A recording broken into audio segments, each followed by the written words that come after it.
9 years have gone by. Summer 1913. Gradual changes in Grover's Corners. Horses are getting rarer.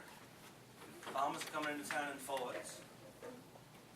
People have begun locking their house doors at night now.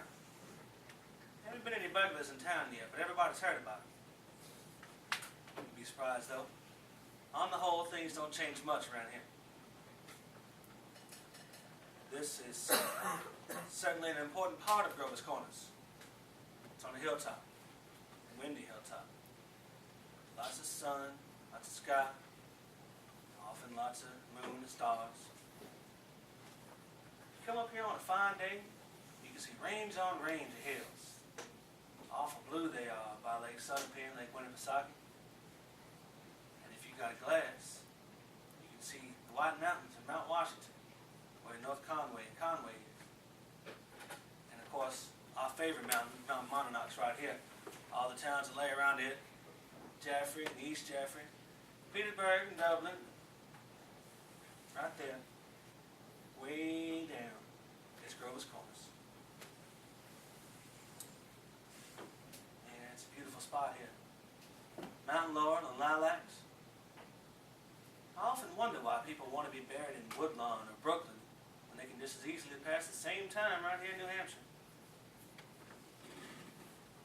Over there, the Old Stones, 1670, 1680. Strong-minded people came a long way to be independent. Some people walk around there now, laughing at all the funny words on the gravestones. It don't do any harm. And genealogists come up from Boston, getting paid by city folks to look up their ancestors, make sure that they're daughters of the Revolution or the Mayflower. It don't do any harm either. Anywhere you go around human beings, there's layers and layers of nonsense.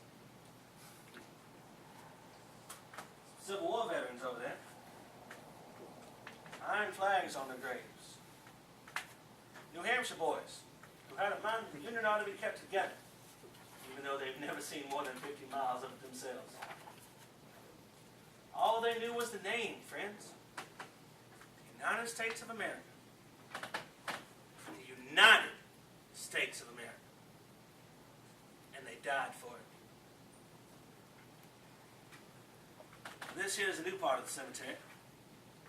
Here's your friend Mrs. Gibbs. See Mr. Stimson, the organist of the Congregational Church. Mr. Soames, who enjoyed the wedding so much. Y'all remember? Lots of us. Editor Webb's boy, Wallace. His appendix burst when he was on a camping trip up to Crawford Notch. An awful lot of sorrow is sort of quieted down up here. People just wild with grief bring their loved ones up to this mountain. And we all know how it is. And then, sunny days, rainy days, snow. And then one day, we're all just glad that there's somewhere nice.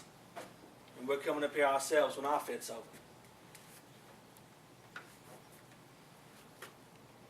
There are some things that everybody knows, but we don't take them out and look at them very often. We all know that something is eternal. Now, it ain't houses. It ain't names. It ain't the earth. It ain't even the stars. But we all know deep down in our bones that something is eternal. That something has to do with human beings. All the greatest minds that have ever lived have been telling us that for 5,000 years. You'd be surprised how often we keep losing hold of it. There's something eternal about every human being. Now, you all know as well as I do, the dead don't stay interested in us living folks for long. Gradually, they lose hold of the earth. And the ambitions they had, and the pleasures they had, sorrows they suffered, and the people they loved. They get weaned away from the earth. That's how I put it. Weaned away. And they sit there while the earth part of them burns away. burns out. All that time, they slowly get indifferent to what's going on in Grover's Corners. They're waiting. They're waiting for something they can feel is coming. Something important. Something big. Aren't they waiting for that eternal part in them to come out clear? Now, some of what they're going to say might hurt your feelings a little bit tonight. That's just how it is. Mother and daughter, husband and wife, money and miser, enemy and enemy. All these terribly, terribly important things, well, they just kind of grow cold up here. What do you have left when your memory is gone? Or your identity, Mrs. Smith?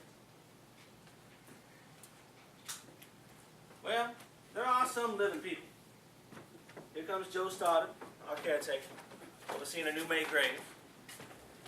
And here comes the Grover's Corners boy who left some town some years ago to head out west. Good afternoon, Joe Stoddard. Good afternoon. Good afternoon. Come on in. I'm Sam Craig.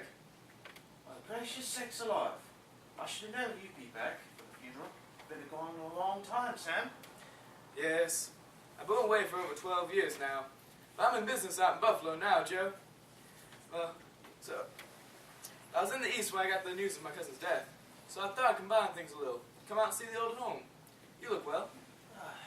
Yes, I can't complain.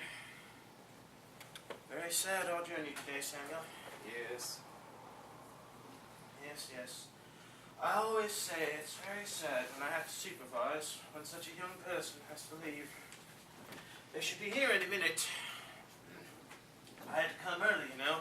My son's watching home. There's old Farmer McCarthy. I used to do chores for him after school. Yes. He had the lumbago. Yes, we brought Farmer McCarthy in a few years ago. This here's my Aunt Julia. I'd forgotten that she'd... Of course. Yes. Doc Gibbs lost his wife about 2 or 3 years ago. Almost to this very day. And today's a pretty bad blow for him, too. It's my sister Carrie's boy, Sam. Sam Craig. I'm always uncomfortable when they're around. Simon. Do they choose their own verses much, Joe? No, not really. The Breves usually picks a verse. Doesn't sound like my Aunt Julia. There aren't many of them Hersey sisters left. Let me see here. Where are... I want to look at my father's and mother's. Over there with the Craigs, on Avenue F. He was an organist at the church, wasn't he? Drank a lot, we used to say. Yes. He tried to keep quiet about it. He took his own life, you know. Oh, did he? Hung himself in the attic. They tried to keep it hushed, but of course, word got around. You can see right there, he chose his own epitaph. Not really a verse, though. It's just a couple notes of music. What is it? Not sure exactly, but it was written up in the Boston papers at the time. Joe? What did she die of? Who? My cousin. Oh, you hadn't heard. She died giving childbirth. It was a second. She does have one boy, 4 years old.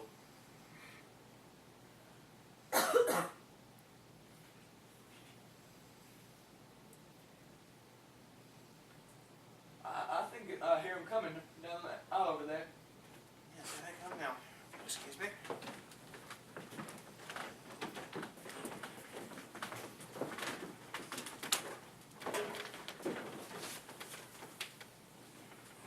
Who is it, Julia? It's my daughter-in-law, Emily. Emily Webb. Well, I declare, the road up there must have been awful muddy. What'd she die of, Julia? Childbirth. Childbirth? I almost forgot about that. My, wasn't life awful and wonderful? Wonderful, was it? Simon, remember. I remember Emily's wedding. Wasn't it a lovely wedding? And I remember Emily reading the class poem at graduation exercises. Emily was the brightest girl to ever graduate from high school. I've heard Principal Wilkins say so time after time. I called upon them at their new farm just before I died. Perfectly lovely farm. It's on the same road we lived on. Yep, right smart farm.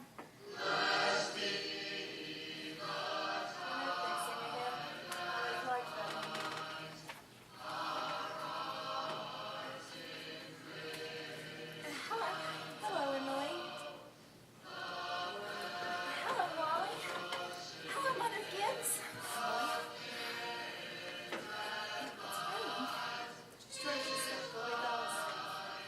It seems thousands of years since I can remember. That was my favorite hymn. Oh, I wish I'd been here a long time. I don't like being new here. How do you do, Mr. Simpson? How do you do, Emily? Mother Gibbs, we've made that farm into just the best place you ever saw.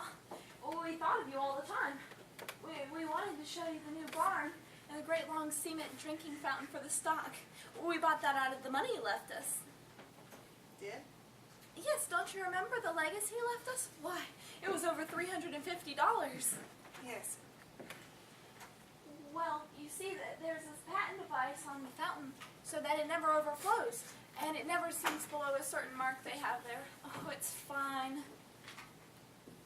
It won't be the same to George without me, but it's a lovely farm. Life people don't understand, do they? No, they don't. Seems like they're sort of shut up in little boxes. I feel as though I knew them thousands of years ago. Mother Gibbs, when does this feeling go away? Shh, dear, just rest yourself. Be patient. No. Oh, look, they're going.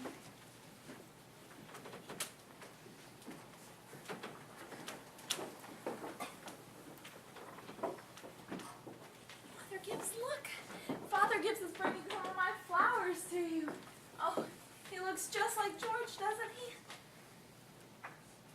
I never realized before how in the dark and troubled live persons are.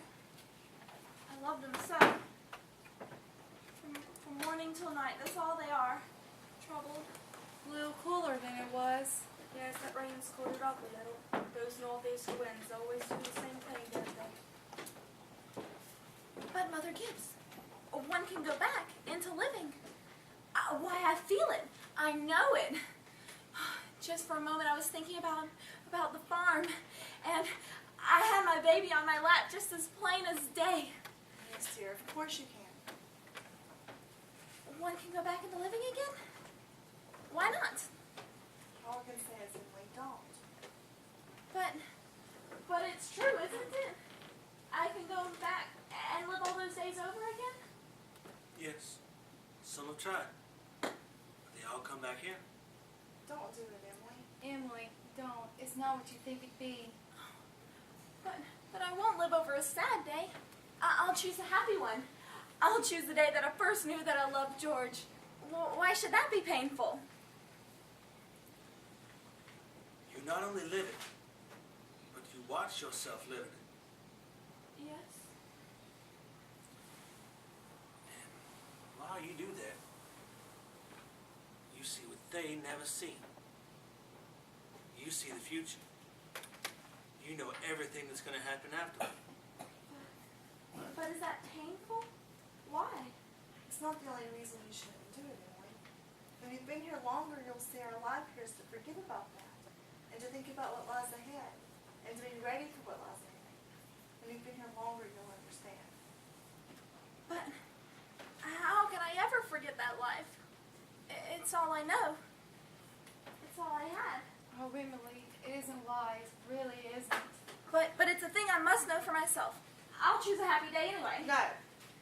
At least choose an unimportant day. The least important day in your life. It'll be important enough.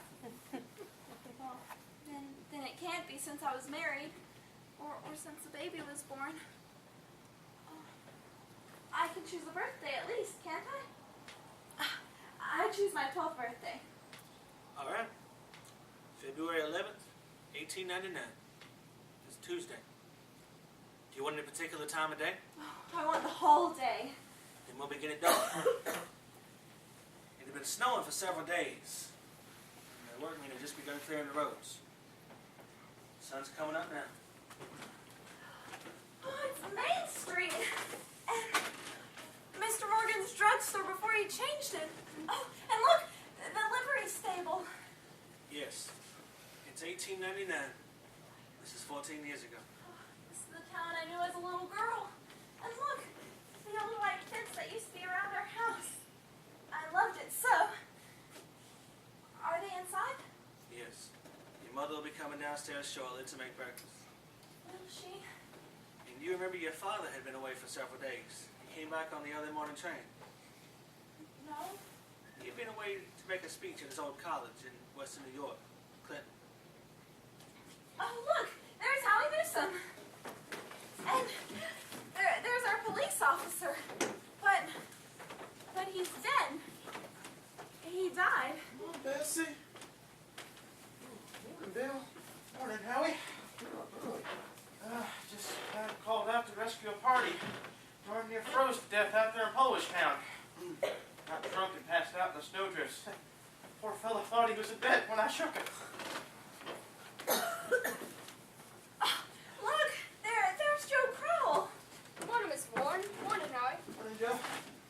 Wally, Emily, time to get up. Mama, I'm here. Oh, how young Mama looks. I never knew she was ever that young. You can come dressed by the fire if you like, but hurry. Morning, Miss Newsom. Ooh, it's cold. 10 below by my barn, Miss Webb. Think of it, keep yourself wrapped up.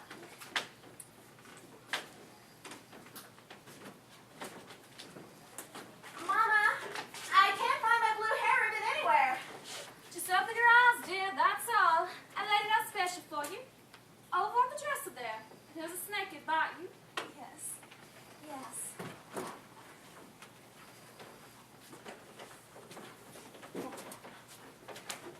Good morning, Bill. Morning, Mr. Webb. You're up early. Yes, just went back to my old college up in New York State. Everything okay here? I just had to go rescue a Polish fella. Darn near froze to death in a snowdrift. Let's get that in the paper. It's worth much. Papa, Morning, Mother. How did it go, Charles? Okay, I guess. I told him a few things. How are things here? Can't think of anything special that happened. Howie Newsom says it's 10 below over towards his barn. Colder than that up at Hamilton College. Students' ears are falling off. Ain't Christian, I tell you. Any mistakes in the paper? None that I could see. Coffee's ready when you want it. Oh, Charles, did you remember it's Emily's birthday? Yes, I've got something right here. Where's my girl? Where's my birthday Oh, girl? Charles, don't bother her now. She's slow enough as it is. can't bear it. They're so young and beautiful. Why did they ever have to get old? Mama, I'm here. I'm all grown up. I love you all, everything. I can't look at everything hard enough. Good morning, Mama. Oh, and a very happy birthday to my girl and many more returns. There's a surprise for you there on the table. Oh, Mama, you shouldn't have. I can't. I can't. A birthday, I know, birthday. I want you to eat your breakfast good and slow. I want the girl to grow up and be good and strong. That and the blue paper's from your Aunt Carrie. And I bet you can guess who gave you the postcard album. Found it out this morning, early when I went to get out the milk in the cold. George Gibbs, right now 7. George, I'd forgotten that.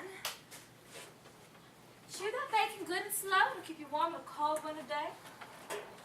Mama, would you just look at me for 1 minute as though you really saw me? Mama, 14 years have gone by. I'm dead. You're a grandmother. I married George Gibbs. Mama, Wally's dead too. His appendix burst on a camping trip to North Conway. Don't you remember? We felt just terrible about it. But just for a moment we're together. Just for a moment we're happy. Let's look at one another. That together paper, something I found among your grandmother's things. You're old enough to wear it, and I thought you would like it. And this is from you? Why, it's just beautiful. It's just what I wanted. Well, I thought you would like it. Your Aunt Nora couldn't find it in Concord. She had to go all the way to Boston for it. Walter's made you something too. He made it in Maynard train glass. He's very proud of it. You be sure to make a big fuss about it. Father's got you something too. Not quite sure what it is. Shh, here he comes. Where's my girl? Where's my birthday girl? I can't go on. It all goes so fast, we don't have time to look at one another. So all that was going on and we never noticed. Take me back, up the hill to my grave. But first, wait, one more look. Goodbye. Goodbye, world. Goodbye, Rover's Corners. Mama and Papa. Goodbye to clocks ticking. To Mama's sunflowers. And to food and coffee. And to new iron dresses and hot baths. And to me sleeping and waking up. Oh, Earth, I never realized. No one ever realized how great you were. Do any human beings ever realize life while they live it? Every minute? No. Saints and poets, some of them might. I'm ready to go back.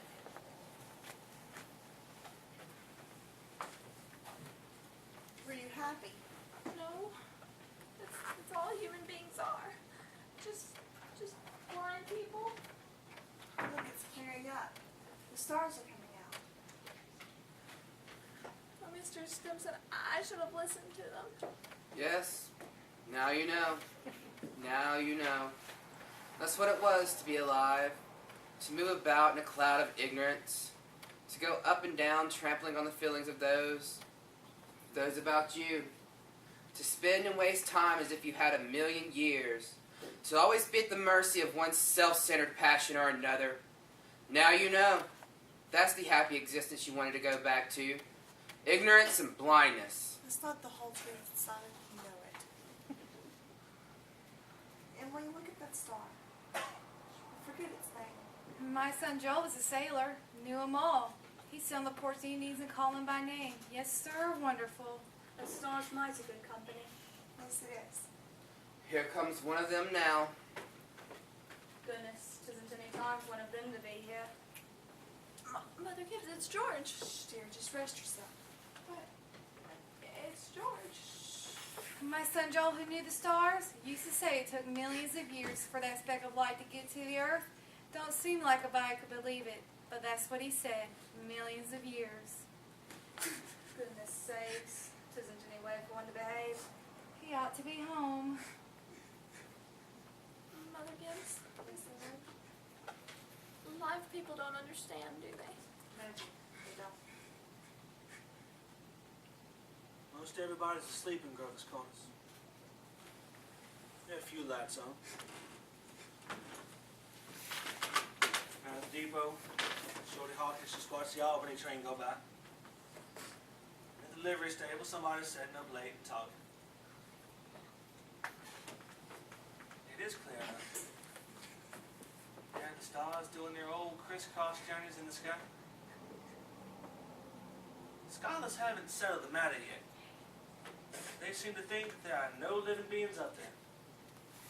Just chalk. Or fire. Only this one's straining away. Straining all the time. Make something better out of itself. The strain is so bad that every 16 hours, everybody's got to lie down and give themselves some rest. It's 11 o'clock in Grover's Corners. Y'all get some rest too. Good night.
y'all for coming out to see our town.